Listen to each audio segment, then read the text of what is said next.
Welcome back to Focus Today, and always a delight and a hoot and a fun and just a whole lot of everything when we have Megan Reagan Baby. Megan Barth with us. She heads up ReaganBaby.com, one of the great websites for you to go to and check out a lot of articles and information that she posts there. And boy, we get a lot of comments on her. All kinds. Merry Christmas. Merry Christmas.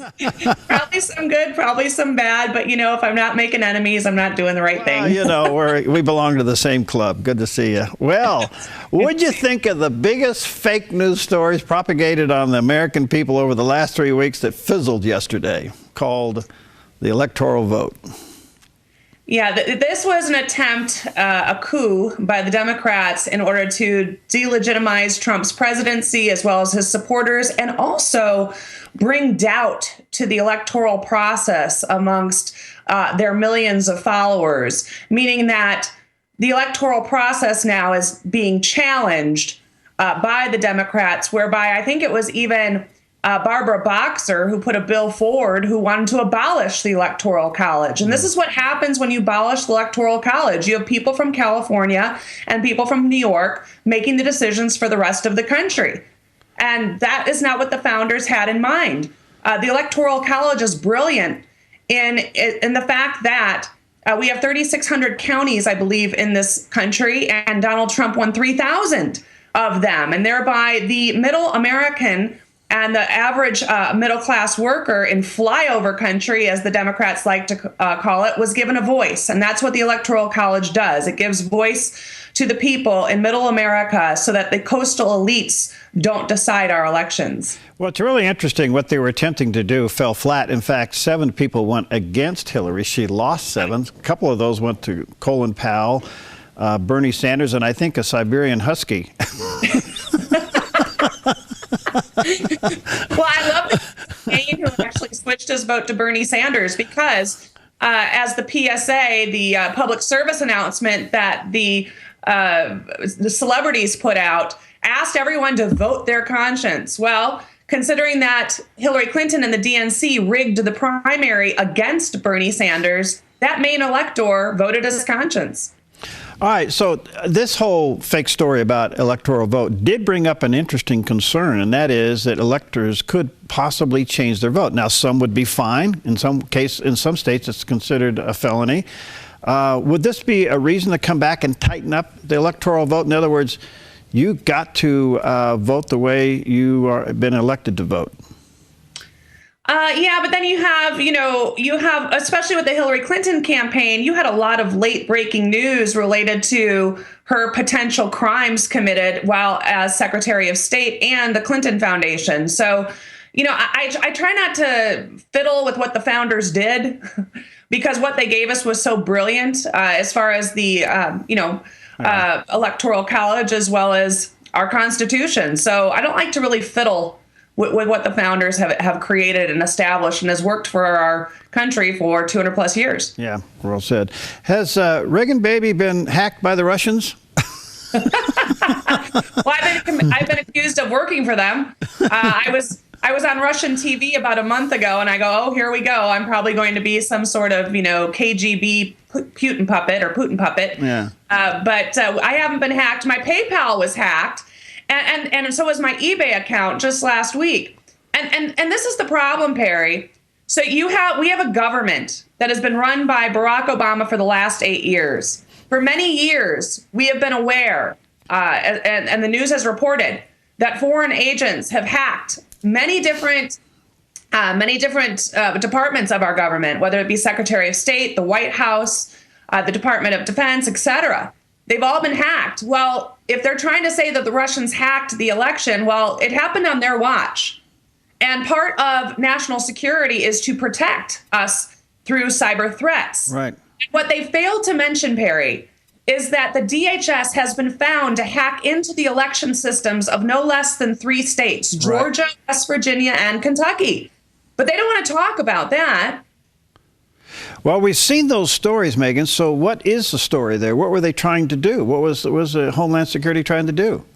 Well, I found it very interesting that Jed Johnson, who is the head of the Department of Homeland Security, a couple months before the election came out and wanted to make our electoral system and our voting system what did he call it?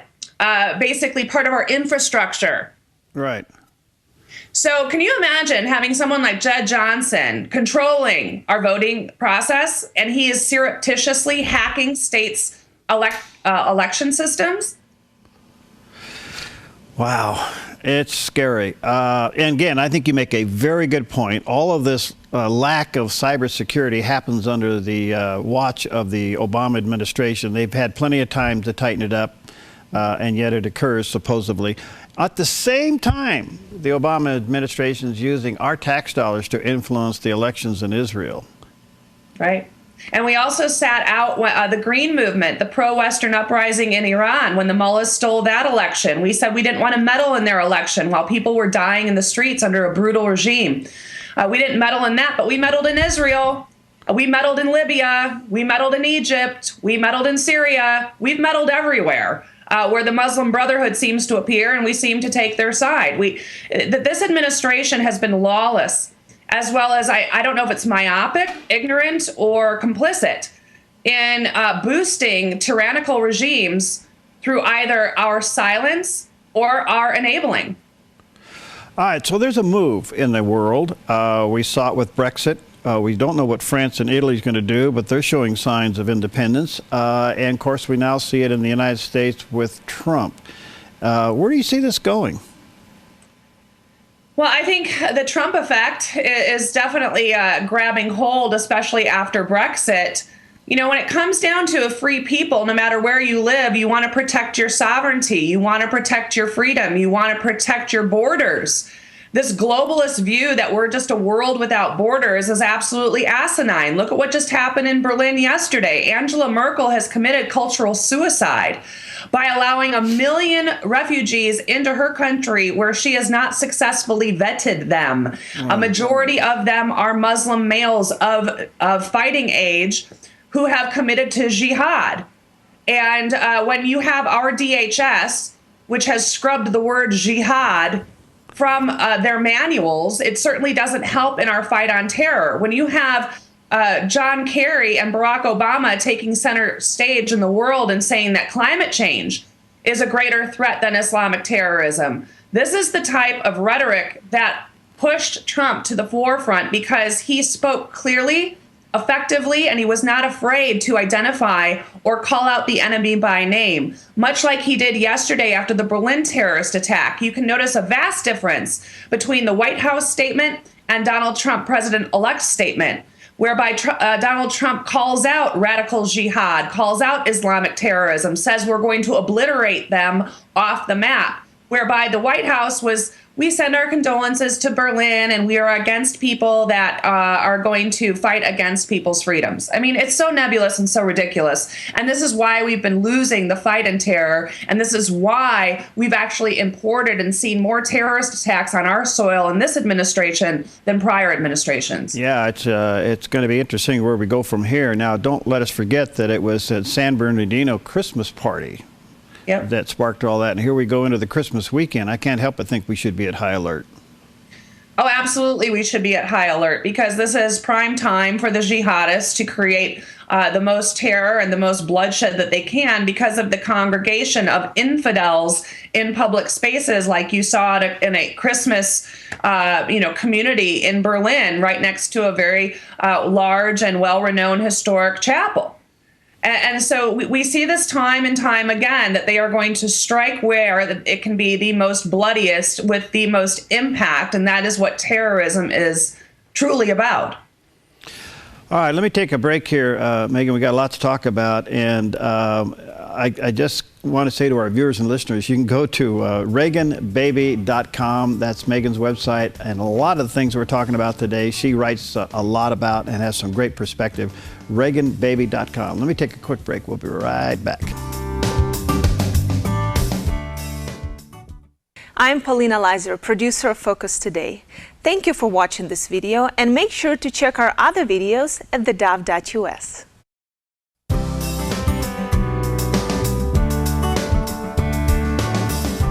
Welcome back to Focus Today, and a delight always to have with us our good friend Megan Barth. We call her Megan Regan Baby.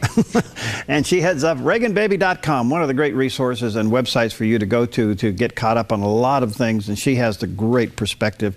Megan, before we leave the terrorist subject just for a moment, back to Chancellor Merkel. She was in trouble to begin with. Now she's really in trouble because she's got blood on her hands. Do you think you could see a potential Brexit movement in Germany? I do believe so. I think it would be wise because honestly, she has committed cultural suicide. When you import 1 million Muslims into your country and you only have a birth rate amongst your citizenry of about 1.2 kids per German family, whereby Muslims have 3 to 4 kids per Muslim family. This is a numbers game. I read America Alone by Mark Stein years ago, and it opened my eyes wide to the effects of Muslim immigration. You look at London now, who has the first Muslim mayor, who is asking for a ban on speech or anything related to speaking about Muslims now is going to be deemed hate speech. They can no longer talk about jihad. This is the type of incremental, what I would call Marxism, that is taking place in and around countries that have allowed open borders to basically saturate their citizenry with Muslim immigration. All right, so is this world movement, can it turn into a world movement where all of a sudden something that's been disguised as a worldview, some kind of an ideological response to things, an ideology, I should say, which really is showcased in a religion so that it gets some kind of acceptance? Do you think the world is mounting up and going, wait a minute here, we just can't have bloodshed all over the place because somebody wants to kill somebody because they don't like them? Right, and I think that you also see the rise of the right in France, as you are seeing the rise of the right in Germany. And I think that this could catch on, especially because of the mass bloodshed that's being committed in the name of Allah, that's being committed in the name of jihad. And people are waking up that, multiculturalism and diversity kills. There is nothing wrong with having a nationalist attitude by where you demand that people assimilate to your culture. Your culture has carried you through hundreds of years, if not centuries. And there should be no shame in being having a proud culture and a strong culture. Now, keep in mind, Erdogan, the prime minister or president of Turkey, said that assimilation is a crime against Islam.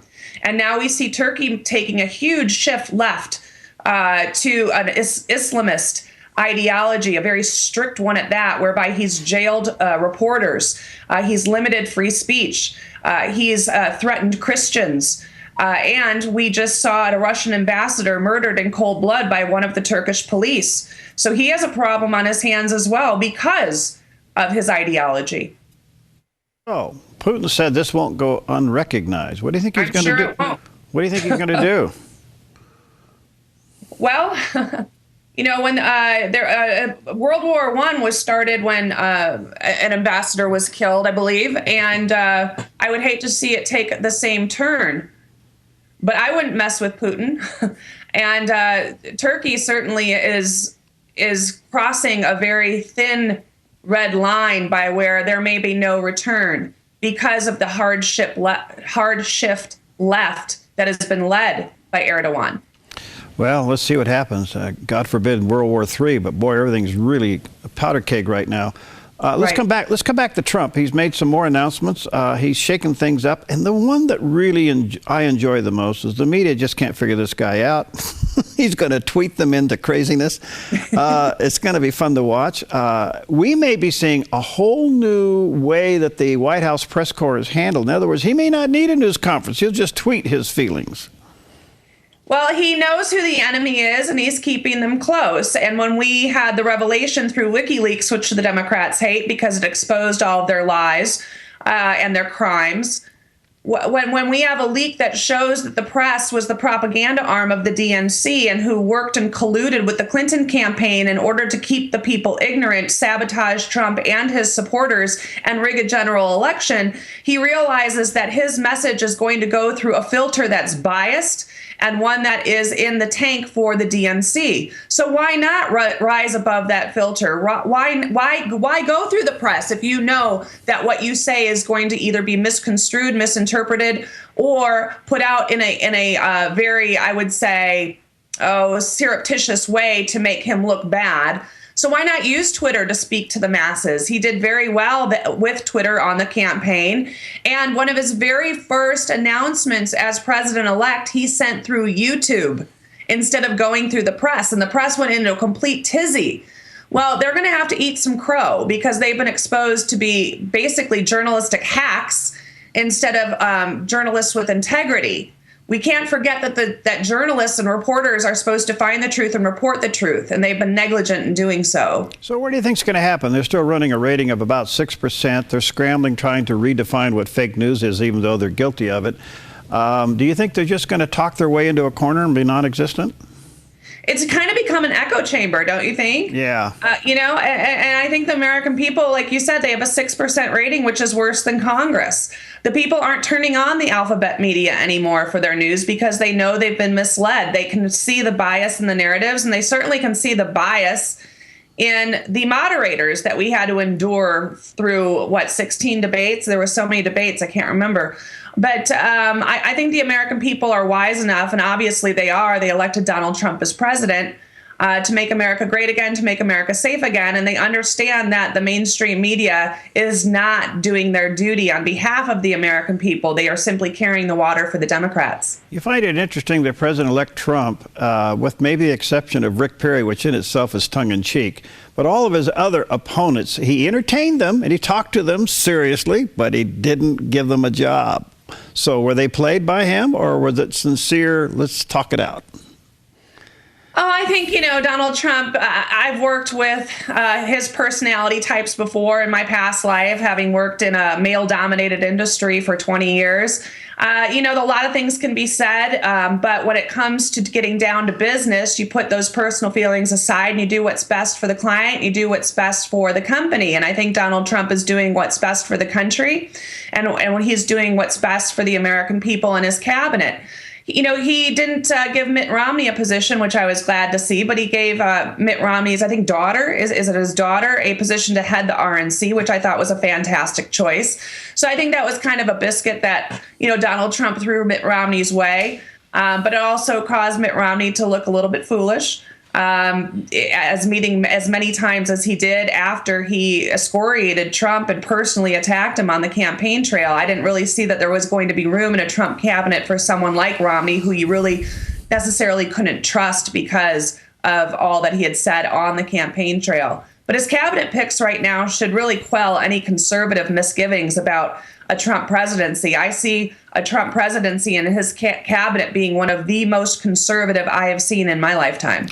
He entertains Al Gore. Al Gore comes away from the Trump Tower saying, well, it was a substantive meeting. He wasn't critical. He was somewhat polite. Then he turns around like the following day and nominates Scott Pruitt.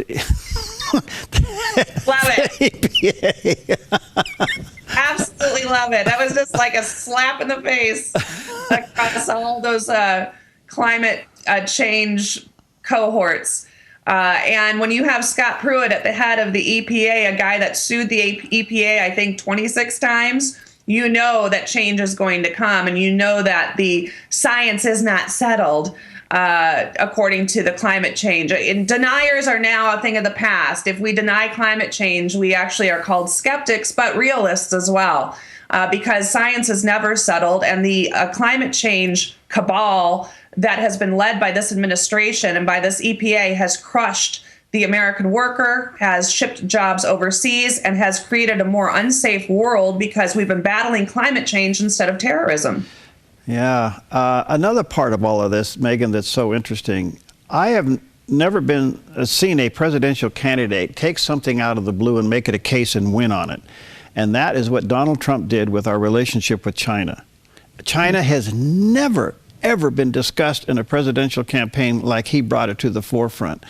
And all of a sudden, America overnight, through Donald Trump's campaign, became educated on what China was doing to America, and it's working. Then they go out there and they accidentally pick up one of our underwater stealth robots. And he said, keep it. I mean, we're in another, we're just in another world here. What's your take on all that?